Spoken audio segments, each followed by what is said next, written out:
Okey. Assalamualaikum ya. Salam sejahtera, salam kuasa ketiga.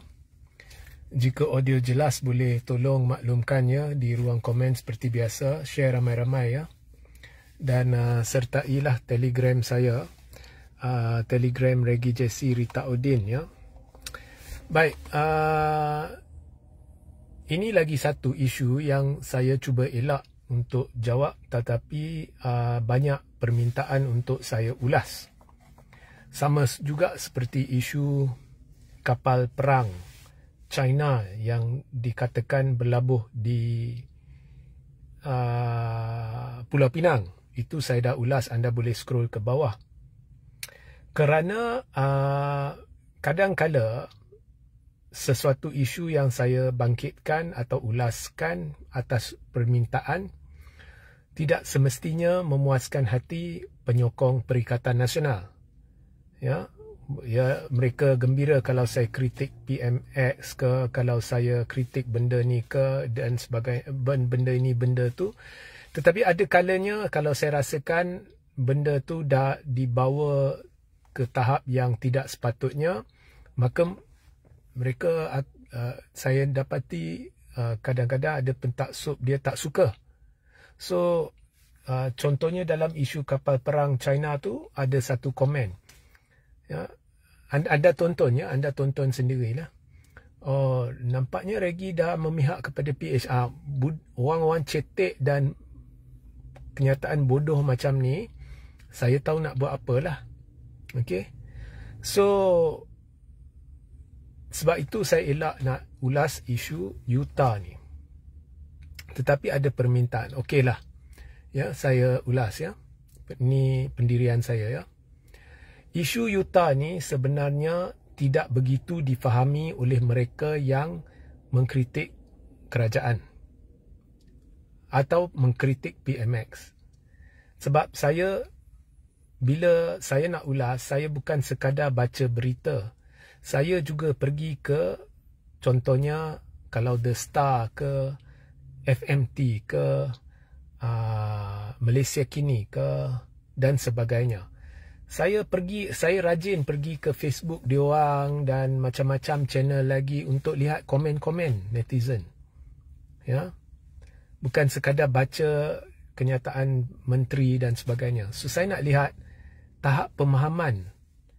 Ya, kerana sebelum saya ulas sesuatu, tak kira ulasan yang akhirnya saya mengkritik PM ke, mengkritik kerajaan ke, atau ulasan yang saya rasa pihak yang yang menentang kerajaan ni dah tersasar, saya baca.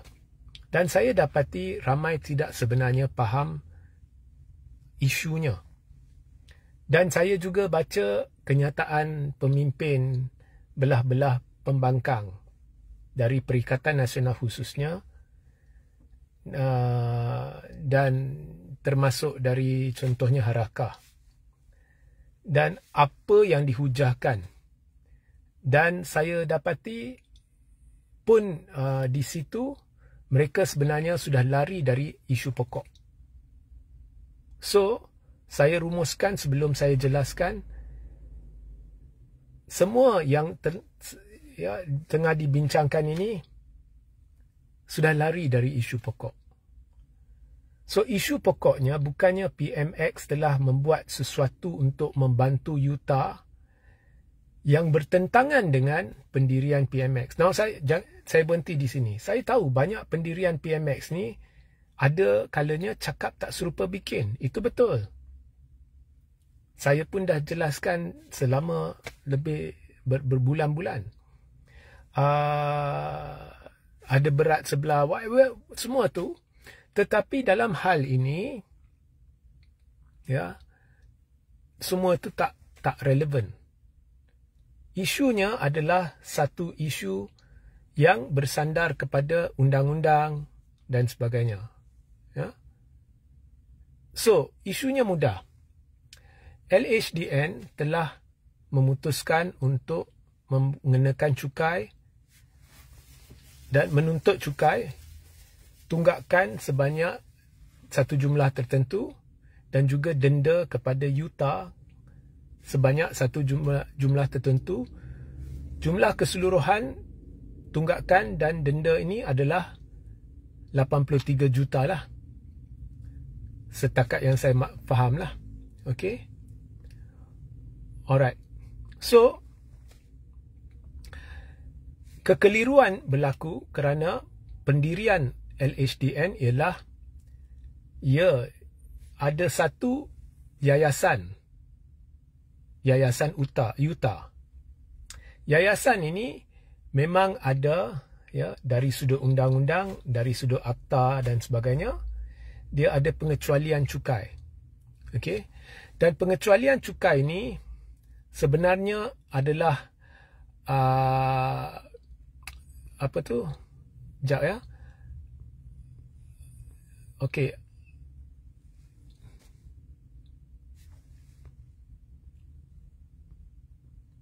So, Utah dimiliki oleh satu yayasan.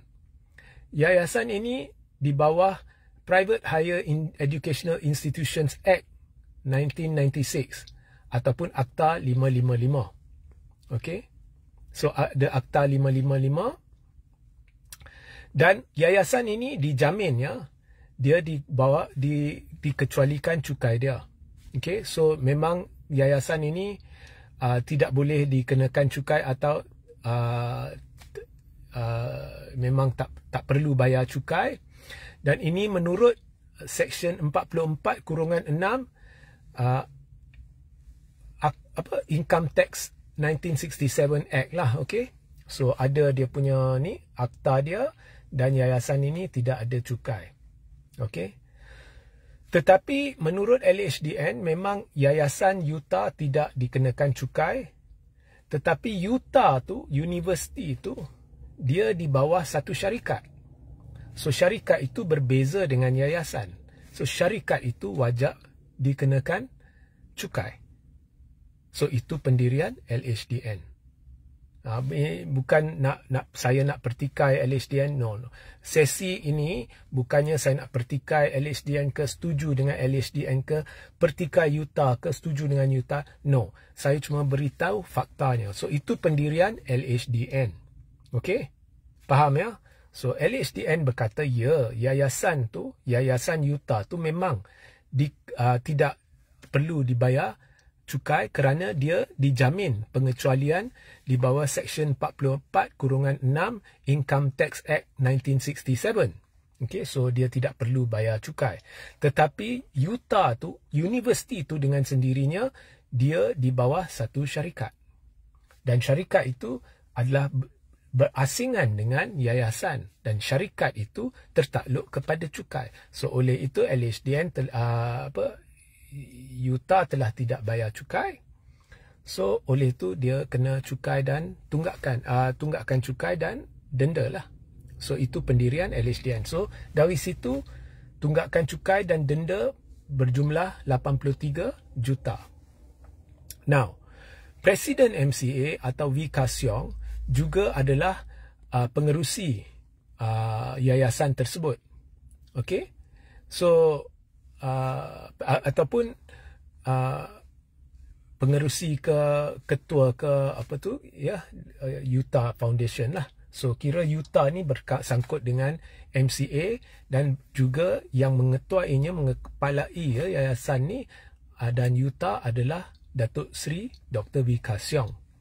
Now, V. Kasyong berkata syarikat itu yang mengendalikan universiti itu tidak boleh dianggap berasingan dengan Utah, yayasan Utah. Mengapa? V. Kasyong menjelaskan bahawa Utah ni dimiliki oleh yayasan yayasan sepadan atau sejajar dengan Akta 555. Okey. Menurut V. Kasyong, di bawah Akta 555, sesebuah universiti boleh ditubuhkan menerusi satu syarikat yang dijamin, atau dalam bahasa Inggerisnya Company Limited by Guarantee, syarikat yang dihadkan dengan jaminan.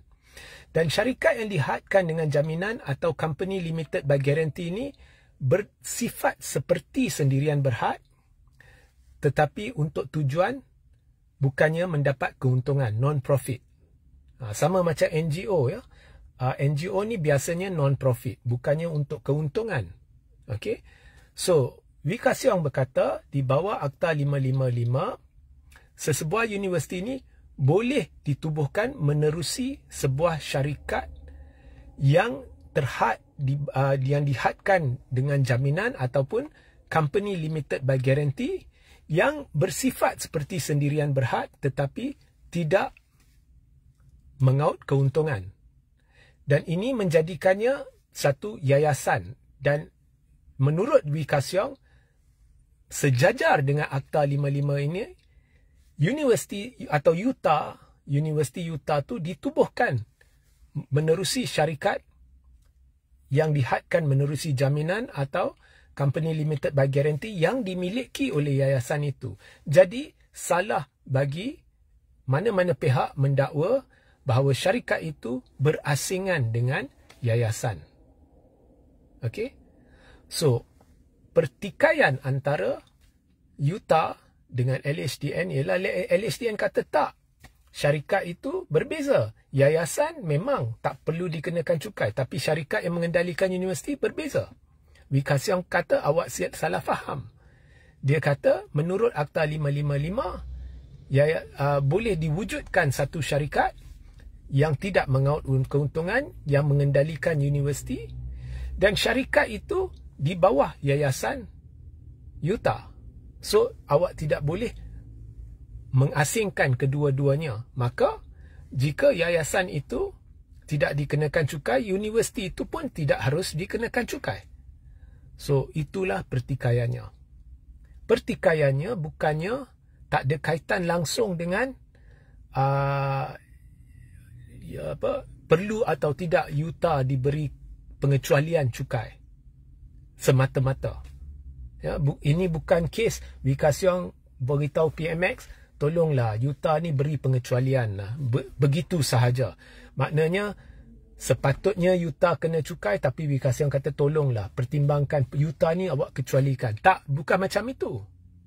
Bukan macam itu. Wee Ka Siong beritahu pendirian dia bahawa syarikat yang mengendalikan universiti itu dengan yayasan tu tidak boleh diasingkan, kerana menurut Akta 555 yayasan tu boleh mewujudkan satu syarikat yang dihadkan menerusi jaminan yang menubuhkan universiti, dan ianya sebahagian daripada yayasan, dan oleh itu tidak harus dikenakan cukai. So Wee Ka Siong kata memang dari sudut undang-undang tidak harus dikenakan cukai, maka berlaku kesilapan tafsiran. Okey, so dia minta PMX masuk campur. So akhirnya PMX telah berbuat sesuatu menurut laporan media, menyebabkan tunggakan cukai campur dengan denda atau apa-apa sudah dibatalkan. Maka Utah tak payah bayar lagi 83 juta tersebut. Okey. Alright. So itu isunya, itu isu pokoknya. Okey, maknanya PMX setujulah bahawa sebenarnya menurut undang-undang Utah ni universiti tu di bawah yayasan, dan dia memang yayasan boleh menubuhkan satu syarikat yang dikenali sebagai company limited by guarantee yang bukan asing dari yayasan yang menubuhkan universiti dan tidak harus dikenakan cukai. Okey, so itu isu dia. Bukannya isu Wee Ka Siong telah minta yalah Utah memang patut bayar cukai tapi tolong beri pengecualian seperti didakwa oleh setengah pihak. Bukannya itu. Ini pertikaian berkaitan tafsiran undang-undang. So katakan LHDN tak puas hati, dia boleh panjangkan isu ni ke mahkamah. Okey. Ataupun katakan PMX tak masuk campur dan LHDN bertegas bahawa Utah perlu bayar cukai, maka Utah boleh bawa isu ni ke mahkamah. So ini pertikaian, ya, tafsiran yang berkait dengan undang-undang. Adakah Utah syarikat tersebut sebahagian daripada yayasan dikecualikan cukai atau tidak? ya. Dan pihak-pihak yang sedang pertikai pula, sama ada dari Perikatan Nasional maupun aktivis maupun netizen dan sebagainya, yang mempertikaikan isu ni, mereka bukannya faham bahawa ini adalah berhubung dengan tafsiran undang-undang. Mereka lebih melihatnya sebagai Wee Ka Siong tahu Yuta ni perlu dikenakan cukai, tetapi dia minta pengecualian begitu sahaja, dan PMX telah beri pengecualian kepada Yuta, dan ini tidak adil kerana why Yuta beri pengecualian, kalau begitu ya tempat-tempat lain pun boleh beri pengecualian dan sebagainya. So dah tersasar. Faham tak? Okey. So isu ni sedang dibesar-besarkan. Kemudian bila kita lihat komen-komen pula, komen-komen lagi ekstrim. Oh, depa punya tak apa beri pengecualian. Kalau kita punya dah masuk isu yang bersempadankan perkauman. Ini semua tidak sihat. Tambah pula ada satu kenyataan, 83 juta yang diselamat yang ini patut disalurkan kepada sini, disalurkan kepada sana, semuanya tersasar. Ini isu antara LHDN dengan Yuta. Ya, so of course saya tak sekali-kali akan berpihak kepada Yuta ke berpihak kepada LHDN ke, is none of my business. Tetapi untuk menuduh, untuk mengatakan PMX ni berat sebelah, dia telah membantu Yuta, memberi pengecualian, mengapa beri pengecualian kepada Yuta, orang tak faham isunya. Isunya tak is very simple. Ya, tafsiran, adakah syarikat itu boleh yang mengendalikan Yuta, adakah ianya berasingan dengan yayasan, boleh dikira sebagai berasing, atau harus dikira sebahagian daripada yayasan. Itu sahaja. So itu ulasan saya lah berhubung isu Yuta. Dia tak ada kaitan langsung dengan berat sebelah, memihak kepada Yuta kerana ianya terlalu memihak kepada orang Cina ke, universiti ya, tanpa sebab ke, mengapa berat sebelah ke, tak ada kaitan langsung. So contohnya esok ada satu lagi universiti, let's say universiti tak kira lah, yang ya, untuk orang Melayu katakan, dan ianya di bawah satu syarikat yang ditubuhkan oleh satu yayasan, ya. So sama juga, kalau yayasan itu berpendapat bahawa universiti itu tidak harus dikenakan cukai kerana syarikat yang diwujudkan dan seterusnya mengendalikan universiti itu adalah sebahagian daripada yayasan dan tidak mengaut keuntungan bertepatan dengan Akta 555. So jika dikenakan cukai, maka dia pun boleh minta PMX masuk campur. Ya, tolonglah kita. So itu isunya, ya. So sekarang terletak pada LHDN lah. Kalau let's say LHDN tak puas hati, dia boleh minta mahkamah ke apa ke, tetapi setakat yang saya maklum, benda ni sudah settle. Maknanya Yuta tak payah bayar 83 juta. So noktah kat situ, tak ada isu. Okey, kesimpulan saya, tak ada isu. Okey, it was just a legal issue. Ini isu perundangan di antara LHDN dan Yuta. Tak ada pun urusan saya, ya, tidak melibatkan saya dan tidak harus melibatkan sesiapa atau parti politik. Ya, ini isu perundangan, ini isu tafsiran, ini isu yang bersangkut paut dengan akta-akta berkaitan.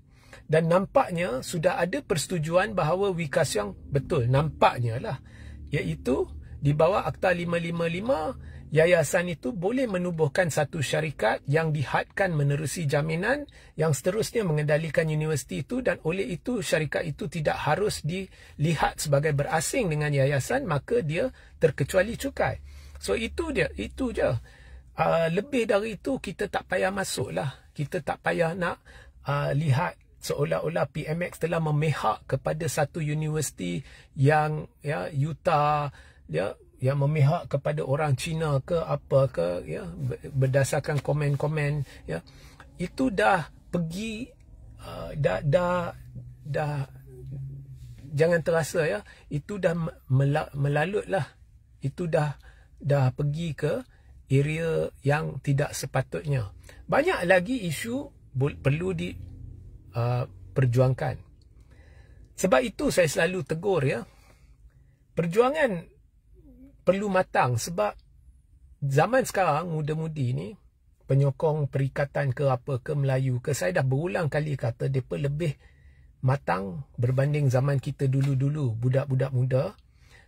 Maklumat ada di merata dan mereka pandai cari maklumat dan menilai sendiri. They are more educated, they are more informed, lebih terdedah kepada maklumat dan fakta, dan mereka lebih cenderung untuk memikirkan secara kritis berbanding zaman kita.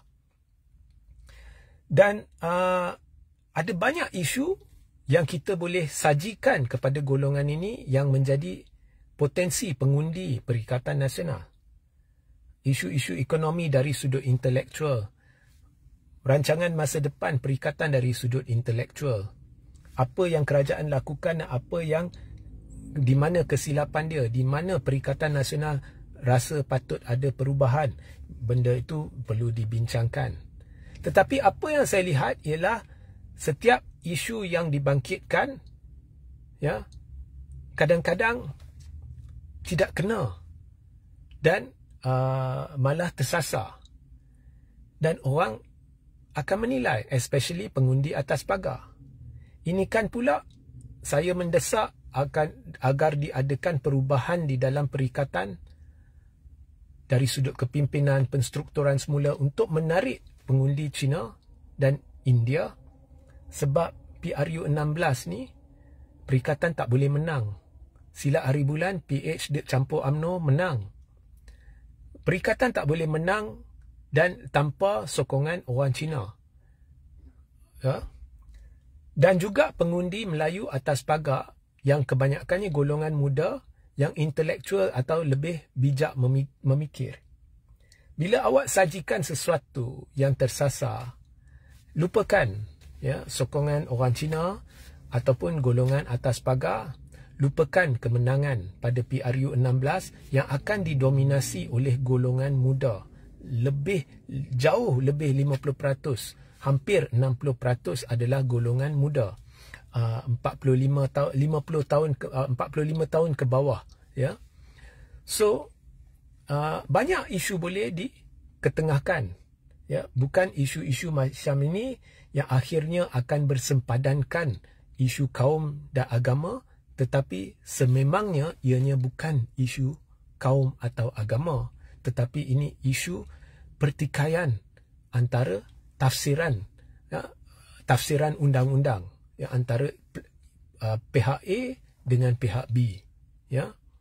So in English, making an issue out of a non-issue, menjadikan isu daripada sesuatu yang bukannya isu.